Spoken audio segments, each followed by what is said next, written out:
Hello everyone, कैसे हैं आप? आई होप आप अच्छे से होंगे। तो मेरे बच्चे, आज तो मज़ा आ गया होगा आपको हिंदी का एग्ज़ाम देने के बाद। तो यहाँ मैंने अपने स्टूडेंट से थोड़ा फीडबैक मांगा था कि हिंदी का एग्ज़ाम आपका कैसा हुआ। तो उनकी फीडबैक मैं आपके साथ शेयर करूँगा कि हिंदी का एग्ज़ाम किस तरह से आज उनका गया, राइट। अब यहाँ पे आज की फीडबैक से तो हमें ये पता चलता है कि हिंदी का एग्ज़ाम बहुत ईजी था। लेकिन मैं यहाँ पर आपको इस वीडियो के माध्यम से अलर्ट करने आया हूँ। देखो, पेपर कैसा था वो आपको ऑलरेडी पता चल चुका है, लेकिन आगे के पेपर के लिए आपको अलर्ट रहना है। अब कई बच्चों के माइंड में क्या होता है कि पेपर तो यार बहुत इजी आया, हमारे टीचर तो सही बोलते थे, बोर्ड का एग्जाम बहुत इजी होता है प्री बोर्ड से। लेकिन बच्चे, एक चीज का आप ध्यान रखना, सीबीएसई कई बार बच्चों को रुला देती है। लिटरली बच्चे रोते हुए एग्जामिनेशन हॉल से बाहर आ रहे होते हैं, क्योंकि जो आपके 6 पेपर होते हैं तो उसमें से कोई एक पेपर ऐसा सीबीएसई रख देती है जिसमें बच्चों का रोना निकल आता है। तो मैं उसी चीज के लिए आपको स्पेशली यहां पर अलर्ट करने आया हूं। तो उसमें आपको क्या करना है, किन बातों का ध्यान रखना है, वो मैं आपको भी बताने वाला हूं। सबसे पहले बच्चों की फीडबैक मैं आपके साथ शेयर करता हूं कि उन्होंने मुझे क्या क्या मैसेज किए हैं। देखो बच्चे, आज था आपका हिंदी का एग्जाम 21 Feb 2024, राइट। तो यू कैन सी, मैंने यहां पर बच्चों से फीडबैक पूछा। हेलो बच्चों, kindly give feedback of today's paper. तो बच्चों के भर भर के मैसेज आ रहे हैं, और क्या मस्त मैसेज है बच्चों। मतलब बच्चे, ऐसा लग रहा था आसमान में उड़ रहे हैं कि इतना अच्छा पेपर वो दे के आए। तो यहां पर देखें, good afternoon sir, paper was very easy and it went well. ये ऐसे स्टूडेंट्स भी हैं इन मैसेज में जो बच्चे थोड़े से घबराए हुए थे, सर हमें डर लग रहा है, पता नहीं कैसा पेपर आने वाला है। उन बच्चों के मैसेज भी मेरे को आए और उन्होंने बताया कि सर पेपर बहुत अच्छा हुआ हमारा। तो यहां पे खुश तो हमको होना ही है, सेलिब्रेशन तो हमको करनी है कि मजा आ गया आज का पेपर देने के बाद। लेकिन हमें अलर्ट भी रहना है। अलर्ट क्यों रहना है वो मैंने आपको अभी बता दिया, और फिर किन बातों का ध्यान रखना है वो मैं आपको अभी बताने वाला। नेक्स्ट देखें, सर बहुत अच्छा हुआ, एक्सपेक्टिंग 90 to 95, यानी इंटरनल अगर इसको 19-20 मार्क्स मिल जाते हैं तो ये बच्चा 90 to 95 मार्क्स स्कोर कर सकता है। मैंने बच्चों का यहां पर नाम हाईलाइट नहीं किया, क्योंकि कई बार कई स्टूडेंट्स चाहते हैं कि सर हमारा नाम ना आए सोशल मीडिया पे, तो इसलिए नाम हमने यहां पे नहीं रखा है। Good afternoon sir, today's Hindi paper was best ever paper of Hindi. मतलब आज तक इस बच्चे ने जितने भी हिंदी के पेपर दिए होंगे, चाहे प्री बोर्ड 1, मिड टर्म या फिर प्री बोर्ड 2 हुआ होगा, बच्चा कह रहा है कि सर ये जो बोर्ड का पेपर मैं दे के आया हूं, आज तक सबसे बेस्ट पेपर मेरा हुआ हिंदी का। सोचो, सीबीएसई ने आपको खुश कर दिया। Next, sir paper was very good, very easy. Easy paper, मजे लग गए। तो यहां पर मतलब कोई भी ऐसा बच्चा है ही नहीं, मतलब किसी का भी ऐसा मैसेज नहीं आया कि सर पेपर डिफिकल्ट था, मेरा पेपर अच्छा नहीं हुआ। ऐसा एक भी स्टूडेंट मुझे यहां पे नहीं मिला। सभी बच्चे ने ये बोला इजी पेपर है, ठीक है। Good afternoon sir, paper was very easy.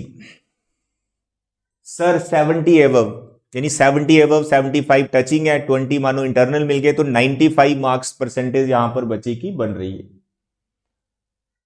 यहां सुबह बच्चे का मैसेज आया मेरे को, good morning, you can see time 8:33, सुबह बच्चे का मैसेज आया, चरण स्पर्श।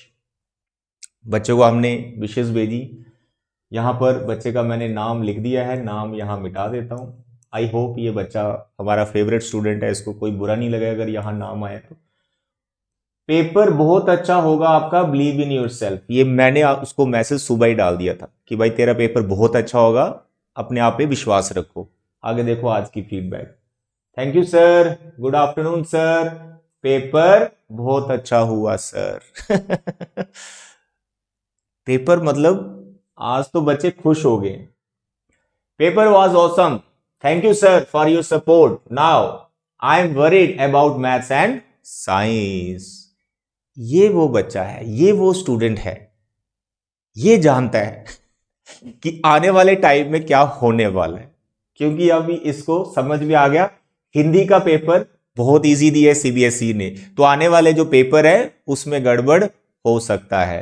तो इसने पहले लिख दिया I am worried about maths and science. तो मैथ्स और साइंस पे भी हमें ध्यान देना है, उसको कैसे करना है वो मैं सब आपको बताऊंगा। Good evening sir, sir paper ठीक हो गया मेरा आज, दैट्स ग्रेट। तो ये बच्चे यहां कुछ मैसेज थे जिससे हमें ये पता चलता है कि आपका जो हिंदी का पेपर है वो बहुत अच्छा हो गया और सीबीएसई ने आपको खुश कर दिया। और भी अभी मैसेज आ रहे हैं, ठीक है। तो यहां पे अभी भरा हुआ है फोन मेरा, तो कुछ मैसेज मैंने आपको बता दिए जिससे सभी स्टूडेंट्स को ये क्लियर हो गया कि पेपर आपका इजी ही आया था। नाउ द नेक्स्ट, अब मैं आपको यहां पे आपकी डेट शीट जो आपको ऑलरेडी पता है थोड़ा उसका आइडिया दे दूं कि आगे आपको क्या प्लानिंग करनी चाहिए। मेरे बच्चे सुनो ध्यान से। नेक्स्ट पेपर आपका इंग्लिश का है जो है आपका 26 ऑफ फेब, ठीक है, इंग्लिश का पेपर है। इसमें आपको 5 डेज का ब्रेक मिल रहा है और उसके बाद आपका साइंस का एग्जाम है। इंग्लिश के बाद साइंस का, सोशल साइंस की हम बात नहीं करेंगे। जो साइंस का एग्जाम है वो आपका 2 ऑफ मार्च है, ठीक है। 2 मार्च को आपका साइंस का एग्जाम है। तो आपने क्या करना है, जैसे इंग्लिश मोस्टली स्टूडेंट्स मतलब इंग्लिश में कंफर्टेबल ही होते हैं, कोई इनको इतनी प्रॉब्लम नहीं होती है, इंग्लिश ऑलरेडी अच्छे से उन्होंने प्रिपेयर कर रखी होती है और पेपर भी इजी होता है। साइंस में थोड़ा सा बच्चे कई बार प्रॉब्लम करते हैं। तो मैं आपको ये सजेशन यहां पे देने आया हूं कि जब आप इंग्लिश का प्रिपरेशन कर रहे हैं जिसके लिए आपके पास 5 डेज का टाइम है, तो मैं चाहता हूं कि आप इन 5 डेज में इंग्लिश के साथ साइंस को भी प्रिपेयर करें। देखो सारा दिन इंग्लिश तो पढ़ते नहीं रहोगे, सुबह आप उठोगे, मानो 24 आवर्स हैं, तो आप क्या 16 घंटे या 18 घंटे इंग्लिश ही पढ़ते रहोगे? नो, इंग्लिश के साथ साइंस भी आपको चलाना है। उससे होगा कुछ नहीं, साइंस में जो ब्रेक है आई थिंक वो 3-4 डेज का ही है, इंग्लिश से कम ब्रेक है, तो साइंस का भी साथ साथ में कवर अप होता रहेगा। तो साइंस का पेपर कई बार थोड़ा सा ट्विस्टेड आ जाता है, उसमें ऐसे क्वेश्चंस पूछ लिए जाते हैं, थोड़ी सी कंफ्यूजन हो जाती है। तो इसलिए साइंस के साथ नो कॉम्प्रोमाइज, इंग्लिश के साथ आपने साइंस प्रिपेयर करनी, ये मेरा फर्स्ट पॉइंट है, ठीक है। इंग्लिश के साथ आपने साइंस को प्रिपेयर करना, अलर्ट रहना आपने आगे साइंस और मैथ्स के लिए। मैथ्स का तो मैंने पूरा आपके लिए क्वेश्चंस बना के रखे हैं, उसके अलावा आपने कुछ भी नहीं करना, उसमें मैं आपको सारी वीडियोस यहां पे प्रोवाइड कर दूंगा, आपकी जो 3 डेज की ब्रेक है। सेकंड मेरा पॉइंट है, जैसे मैंने ऑलरेडी स्टार्टिंग में आपको बता दिया कि बहुत से बच्चों के माइंड में ये होगा कि सर पेपर तो बहुत इजी आया है, हिंदी का पेपर बहुत इजी हुआ, आने वाले जो पेपर है वो भी बहुत इजी होंगे। मैं आपको पहले बता रहा हूं, सीबीएसई कोई पेपर ऐसा डाल देती है तो आपको अलर्ट रहना है। तो यहां पर सेकंड मेरा सजेशन है कि आज के पेपर की फीडबैक से आपको यह नहीं समझना है कि अब हम रेस्ट पे चले जाते हैं, 5 डेज का ब्रेक है, 2 दिन हम रेस्ट करेंगे, हम बहुत थक चुके, हम स्ट्रेस में थे, हम टेंशन में थे, टेंशन हमारी दूर हो गई है, अब हमको रेस्ट करनी है। मेरे बच्चे ये गलती कभी मत करना। अगर आप रेस्ट पे चले गए तो पूरे साल की मेहनत बेकार हो जाएगी। आपको रेस्ट करनी है, नो डाउट। आज आप हिंदी का पेपर दे के आए हो, आप रेस्ट करो, मैं नहीं बोल रहा कि अभी आप पढ़ने बैठ जाओ, आप रेस्ट करो, सो जाओ। अगर नींद अच्छे से पूरी नहीं हुई है आप नींद पूरी कर लो, लेकिन आज ही आप पढ़ना स्टार्ट कर दो। चाहे रात को 8 बजे बैठो, रात को आप 8 बजे बैठ जाओ और लगाओ 3-4 घंटे, लेकिन पढ़ना आज से ही स्टार्ट है। ऐसा नहीं करना है कि अभी आज का दिन भी निकाल दो और कल का आधा दिन भी निकाल दो, 24 आपने डेज टाइम 24 आवर्स आपने ऐसे ही निकाल दी। नो, आपने आज ही बैठ जाना। ये मेरा सेकंड पॉइंट है। 2 पॉइंट से आप चीजें समझ जाओ। फर्स्ट पॉइंट मैंने आपको बता दिया, इंग्लिश के साथ साइंस चलानी है। सेकंड, रेस्ट पे नहीं चले जाना है, सीबीएसई कभी भी झटका दे सकती है, तो इसलिए आपने आज से ही अपनी प्रिपरेशन स्टार्ट कर देनी है। तो ये होगी इंग्लिश और साइंस की बात। आगे सोशल साइंस और मैथ्स है, उसको कैसे मैनेज करना है वो भी मैं आपको बताऊंगा। तो हिंदी का पेपर आपका बहुत अच्छा हुआ, उसके लिए आपको शुभकामनाएं, all the best. Next exam में नो कॉम्प्रोमाइज, इंग्लिश और साइंस आपने एक साथ चलानी, ठीक है। तो आज की वीडियो में बच्चे इतना ही। Thank you, bye bye and take care.